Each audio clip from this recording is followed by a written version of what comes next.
Hey guys, let me tell you something that might shock you. Getting rejected isn't about you, it's about the approach. And as a woman who's been approached thousands of times, I'm going to share what actually works, and more importantly, why most men fail before they even say hello. Picture this. Last week, I watched a guy walk into a coffee shop, spot an attractive woman, and completely freeze.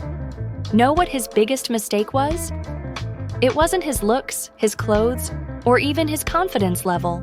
It was his assumption that he needed a perfect opening line. Spoiler alert, he never even approached her.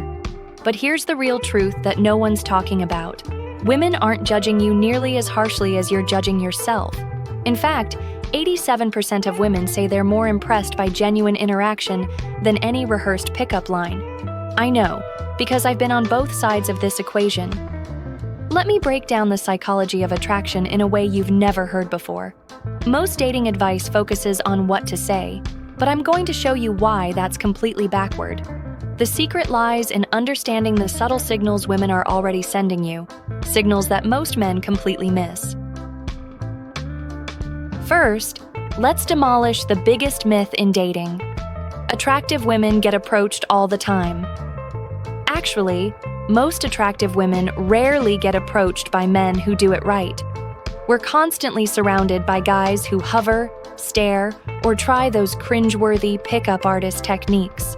When someone approaches authentically, that stands out immediately. Here's what really works, and I know because these are the approaches that have worked on me and my friends. The proximity principle.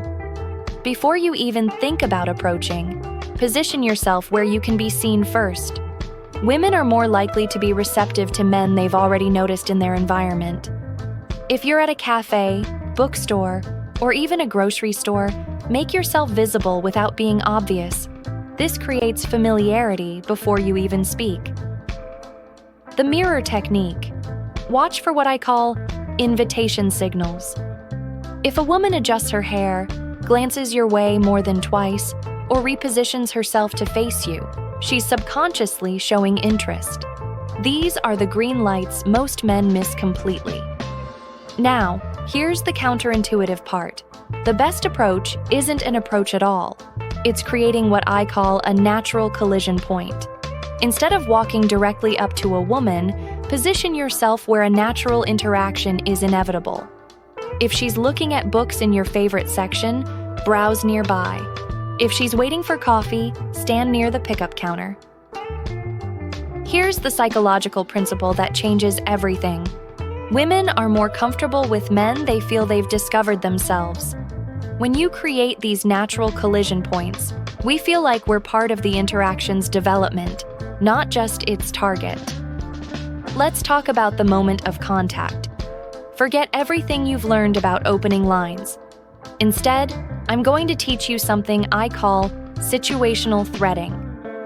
This is when you take something unique about the current moment and turn it into a natural conversation. For example, if you're both looking at the same section in a bookstore, instead of asking what she's reading, comment on something specific about the category.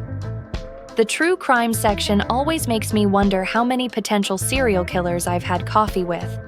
This creates instant rapport because it's relevant, slightly humorous, and invites a response without demanding one.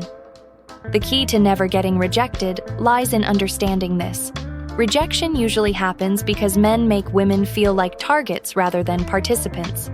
When you approach someone as if you're trying to pick them up, you've already lost. Instead, approach every interaction with genuine curiosity and the mindset of simply having an interesting conversation.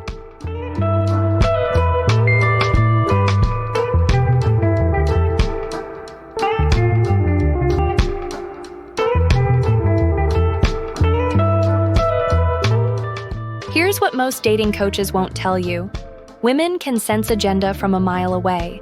The men who are most successful at approaching women are the ones who genuinely enjoy the interaction regardless of the outcome.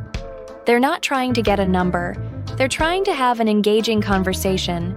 The truth is, Mastering the art of approaching women isn't about mastering women at all. It's about mastering yourself.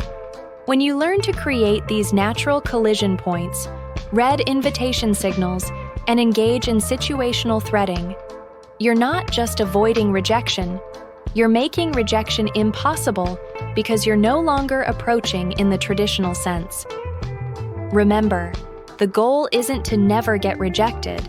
It's to create interactions so natural that rejection doesn't even enter the equation. Start practicing these techniques today and watch how differently women respond when they feel discovered rather than hunted.